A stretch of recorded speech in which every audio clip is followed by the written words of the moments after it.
As I said, Mexico is not the only problem. In fact, when it comes to our latest terror fears, it isn't at all the problem. The more we learn of these college friends, Zarkov, Tsarnaev, the more we're learning about scary places we didn't even used to know. Chechnya, Kazakhstan, actually all the stands, which last night prompted none other than John McCain to offer me this immediate black and white solution. Take a look. A lot of my friends on my side of the aisle, you know, are concerned about illegal immigration in this country, and we've produced a bill. All right, so then you'd have to put in that bill countries that you would have on a watch list. Chechnya and Dagestan and certain other countries in that very unsettled region. All right, I want to be clear what the senator is saying here. He is profiling for visas and for college visas and for those academic visas to come to the United States. You come from a country like Kazakhstan or Dagestan or, as I said, any of the stands, and there are extremists within that population, Muslim and others.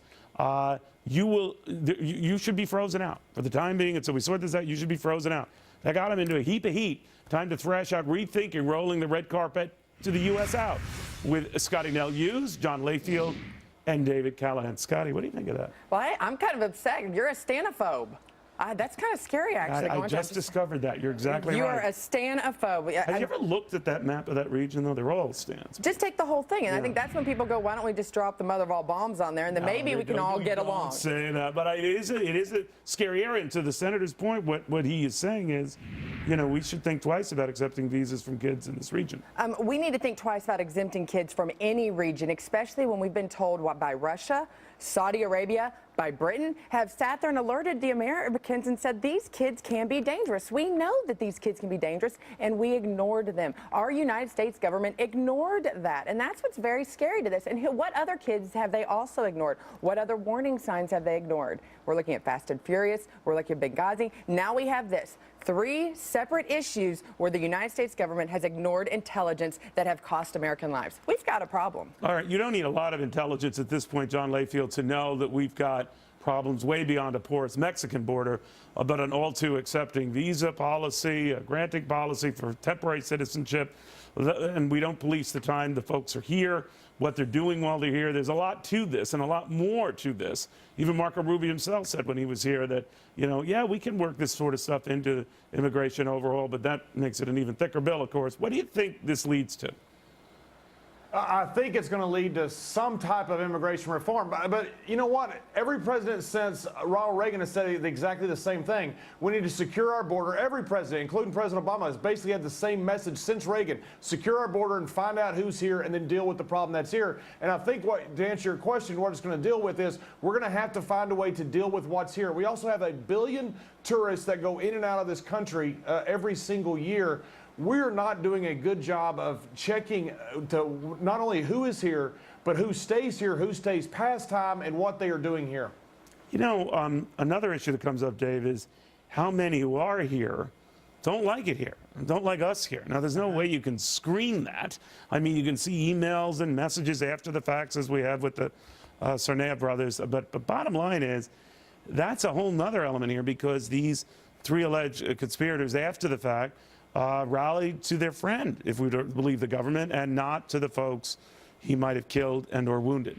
So that worries me on that level. Yeah, absolutely. And, you know, McCain's proposal would do nothing about homegrown terrorists. I mean, we saw in Britain the bombings there that was the case of homegrown terrorists. I just want to add another. But he says these kids who are here, they are grown here. In other words, they fester and ferment here.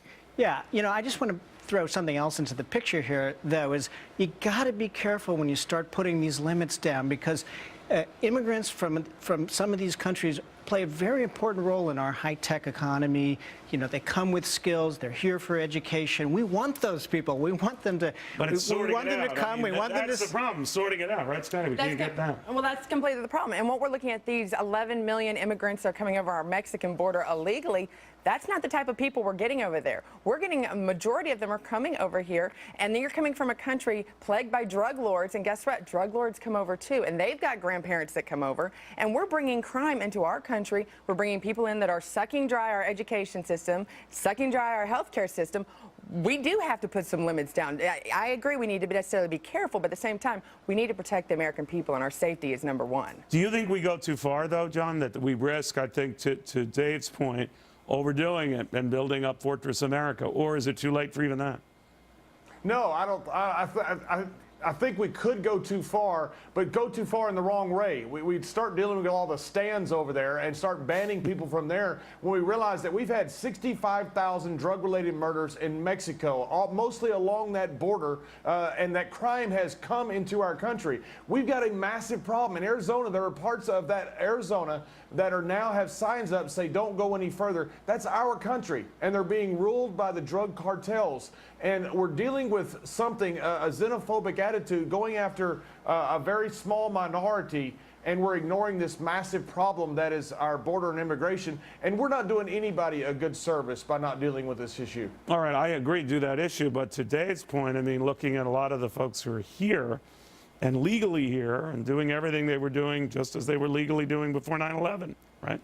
Well, I just want to take issue with this depiction of these immigrants from Mexico as somehow parasites. I mean, these people play a huge and important role in our economy, in our low-wage economy. These are our landscapers. These are the people who I don't think she was saying they were all of this. I said there's a percentage, though. You have to look, because you're like California's going bankrupt, Arizona, all of these border states that are getting the majority of these migrants that are coming over are having some major issues funding education and health care in their states. You cannot ignore that point. I don't think we would have had the housing boom in this country, all the economic growth we had in the 2000s without those 10 million low-wage workers. 48 million people on food stamps today. Those people that are on welfare should be working and taking those same jobs. John, guys, I really believe I'm the only one that's worked with a bunch of illegals. I grew up in Sweetwater, Texas, working with illegals on a ranch for some of my relatives. They didn't come here for amnesty. They didn't come here for health care. They came here because they needed jobs, and that is the majority of these immigrants. We've got to do something with those here. We don't have an 11 million person bus to ship them back.